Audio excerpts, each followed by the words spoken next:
नीरज मौर्य एक ऐसे सांसद हैं जो गरीब जनता के हक के लिए अपने कदमों को आगे बढ़ा रहे हैं। नीरज मौर्य बरेली आंवला सीट से सांसद हैं जो किसानों के हक के लिए, गरीब जनता के हक के लिए, मजदूर के हक के लिए संसद में जाकर उनकी अपीलों को प्रोत्साहन दे रहे हैं। उनके लिए तहे दिल से धन्यवाद है। आप उनकी अपीलों को वीडियो के माध्यम से देख सकते हैं। उन्होंने किस प्रकार से संसद में जाकर अपीलों को सबके सामने प्रोत्साहन दिया है। उनके लिए धन्यवाद। आप वीडियो पूरा देखें तो आपको मालूम हो जाएगा कि उन्होंने कौन कौन सी अपीलें संसद में प्रोत्साहन की हैं, प्रदर्शित की हैं। आप पूरा वीडियो देखें तभी आपको मालूम होगा। सांसद नीरज मौर्य की तरह होना चाहिए।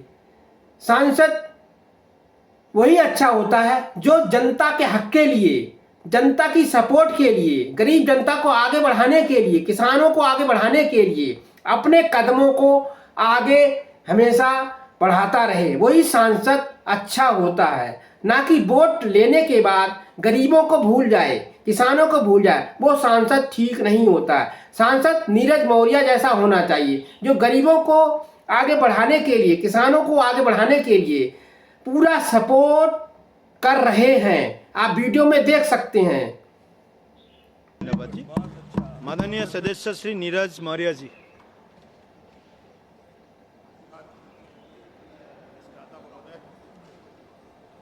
आज आपके द्वारा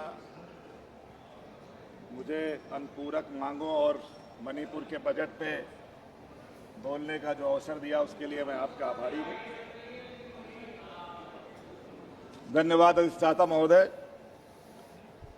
अनुपूरक बजट और मणिपुर के बजट पे जो चर्चा हुई है उसमें आपने मुझे अपनी बात रखने का अवसर दिया, मैं आपका आभारी हूँ। मान्यवर, मैं पहले अनुपूरक मांगों के बारे में थोड़ी चर्चा करूंगा। मैं देख रहा था कि बहुत लंबी चौड़ी डिमांड आई है अनुपूरक मांगों के माध्यम से। तमाम विभाग लिए गए इसमें। 2024-25 का ये अंतिम महीना है फाइनेंशियल ईयर का, और उसमें इतना जो अनुदान मांगे गई हैं तो कुछ शंका भी पैदा होती है। सबसे पहले इसमें जो मद लिया गया है वो कृषि और कृषि कल्याण विभाग का लिया गया। आज कृषि के क्षेत्र में खास करके हमारे उत्तर प्रदेश के अंदर जो छोटे किसान हैं वो इतना दुखी और परेशान हैं कि वो ये सपना ही देखते रह गए कि हमारी आय कब दुगनी होगी। आज वो इतना दुखी हैं कि उनकी फसल का उचित मूल्य नहीं मिल रहा है और कृषि अनुसंधान तो कहीं हो ही नहीं रहा है।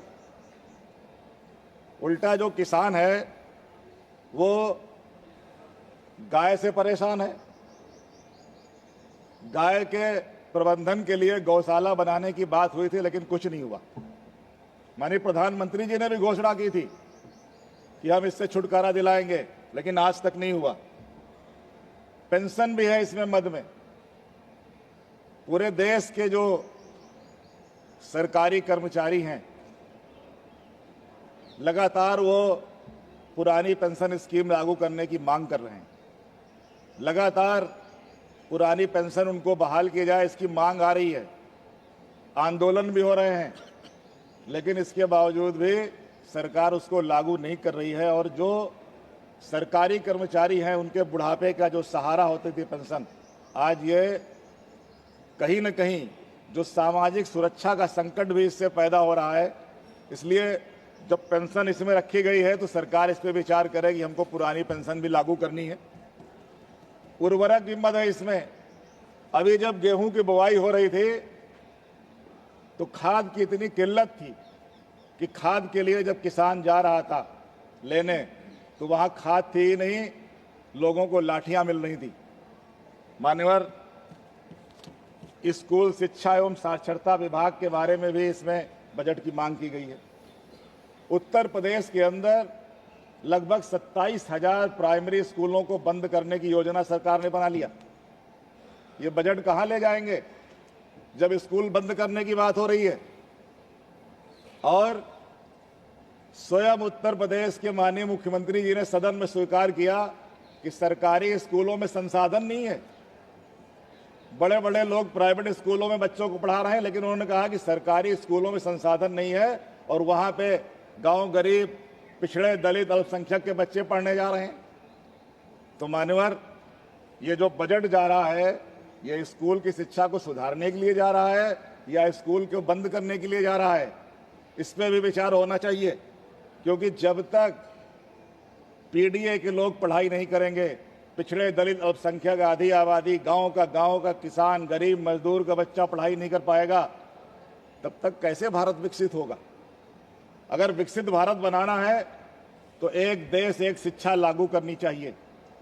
एक प्रकार की शिक्षा, सबके लिए शिक्षा व्यवस्था हो जाए, एक तरह की व्यवस्था हो जाए, तो मैं समझता हूं कि जरूर विकसित भारत बनेगा। मान्यवर, पुलिस विभाग के लिए भी पैसा मांगा गया है। इसमें पुलिस विभाग का भी बजट इसमें मांगा गया है। पुलिस की क्या स्थिति है आज उत्तर प्रदेश के अंदर, किस तरह की घटनाएं हो रही हैं। अभी बनारस में नीट की तैयारी करने एक बिहार की बिटिया आई थी, स्नेहा कुशवाहा, किस संदिग्ध परिस्थितियों में उसकी मौत हो गई। और पुलिस ने वहां पे, जब पीएम जहां पे हो रहा था पोस्टमार्टम हाउस, वहां पे भी जाके जिस तरह का उसने व्यवहार किया, जिस तरह की बर्बरता की, मुझे लगता है कि इस पे भी सदन को और सबको चिंता करनी चाहिए और उस बिटिया को न्याय कैसे मिले, इस पे भी चिंता होनी चाहिए। बजट मांग लेने से कुछ नहीं होगा जब तक जमीन पे काम नहीं होंगे, जमीन पे जब तक व्यवस्था नहीं सुधरेगी। इसलिए मान्यवर, मैं आपके माध्यम से कहना चाहूँ, अभी विप्लव देव जी बोल रहे थे, चले गए, इन्होंने बड़ा गुणगान किया कि नारी शक्ति वंदन अधिनियम लागू किया गया, पास कराया गया। अरे पास करा के क्या रखने के लिए पास कराया गया है? अगर ये सरकार सदन को बताए कि हम उसको कब से लागू करेंगे, केवल महिलाओं को बरगलाने से काम नहीं चलने वाला। हमारे यहाँ की महिलाएं स्वावलंबी बने, हमारी महिलाएं भी यहाँ सदन में आए, इसके लिए आपने किया है, उसका स्वागत है। लेकिन वो लागू कब होगा? केवल भाषणों में चलता रहेगा क्या? इसलिए उसको लागू करने की व्यवस्था होनी चाहिए। मान्यवर, इसमें मणिपुर का भी बजट शामिल है। मणिपुर, जिसका शाब्दिक अर्थ है आभूषणों की भूमि, यहां प्राकृतिक संसाधनों का प्रचुर भंडार है। यहां की अर्थव्यवस्था कृषि और कृषि आधारित उद्योग पर निर्भर है। मणिपुर में उच्च शिक्षा की भी व्यवस्थाएं थी, लेकिन सब ठप पड़ी हुई है। यहां निवेश की अपार संभावनाएं थी, परंतु डबल इंजन सरकार की नीतियों के कारण केवल दंगे हो रहे हैं और हिंसा से त्रस्त घायल मणिपुर समाधान का इंतजार कर रहा है। मणिपुर और मॉरिशस, तो मैं तो आप निवेदन करूंगा कि माननीय प्रधानमंत्री जब मॉरिशस से आए तो मणिपुर भी चले जाएं, मणिपुर जरूर चले जाएं। मणिपुर हमारे देश का अभिन्न हिस्सा है और वहां पे जिस तरह की वातावरण है, जिस तरह का माहौल है, माननीय वित्त मंत्री जी को यहां बजट रखना पड़ रहा है। अच्छा होता कि ये बजट वहां की विधानसभा में पास होता, ये अच्छा होता कि वहां के लोग इसको तय करते। लेकिन ये दुर्भाग्य है कि मणिपुर का बजट यहां लाना पड़ रहा है। और मान्यवर, जो पिछले दिनों वहां की सरकार ने बजट पास किए, एक बार उसकी भी जांच कर लेनी चाहिए, कहीं वो बजट इन दंगों को भड़काने में तो नहीं इस्तेमाल कर लिया गया। और जिस तरह से मणिपुर जल रहा है, हल ढूंढने में ना तो केंद्र की सरकार ने और ना ही राज्य की सरकार ने कभी कोई राजनीतिक इच्छा का इजहार किया। मणिपुर के हालात बेहद खराब रहे हैं। गृह मंत्रालय की जो ताजा रिपोर्ट आई है, उसमें यह स्पष्ट है कि वर्ष 2023 से समूचे पूर्वोत्तर भारत में जो हिंसाएं हुई हैं, उसमें लगभग 77% हिंसाएं मणिपुर में हुई हैं। मान्यवर, मणिपुर में हुई हिंसा में सैकड़ों नागरिक और सुरक्षा कर्मियों की जान गई है। महिलाओं पर अत्याचार के जिस तरह के वीडियो आए, वे किसी भी सभ्य समाज में मुंह पे तमाचा है, बहुत बड़ा तमाचा है, ऐसा वीडियो आया। मान्यवर, मणिपुर में मई 2023 से अभी तक बड़े पैमाने पर जाति हिंसा का शिकार बना हुआ है। हिंसा का दौर अभी जारी है। सरकार लगातार दावा करती आ रही थी कि स्थिति नियंत्रण में है, नियंत्रण में आ जाएगी, लेकिन मान्यवर ऐसा हुआ नहीं और बहुत देर के बाद वहां के मुख्यमंत्री जी ने इस्तीफा दिया है। बहुत देर कर दी, गलती मानने में बहुत देर कर दी। आज वहां की जो हालात हैं, जो जातीय संघर्ष में हजारों लोगों की जान चली गई है, हजारों परिवार बेघर हुए हैं, उसके लिए भी इस बजट में चर्चा आई है, मणिपुर के बजट में, कि हम उनको बसाएंगे। लेकिन उससे पहले ये याद रखा जाना चाहिए कि जो हिंसा की ये घटनाएं हुई हैं, इससे राष्ट्रीय और अंतर्राष्ट्रीय सुर्खियां बनी हैं। और जो बीरेन सिंह की सरकार थी, केंद्र की सरकार के स्तर पे जो चुप्पी रही, हम पूरे भारत के लोग अब तक ये सवाल पूछ रहे हैं कि प्रधानमंत्री जी मणिपुर कब जाओगे, लेकिन इस पे चुप हैं, प्रधानमंत्री जी भी चुप हैं।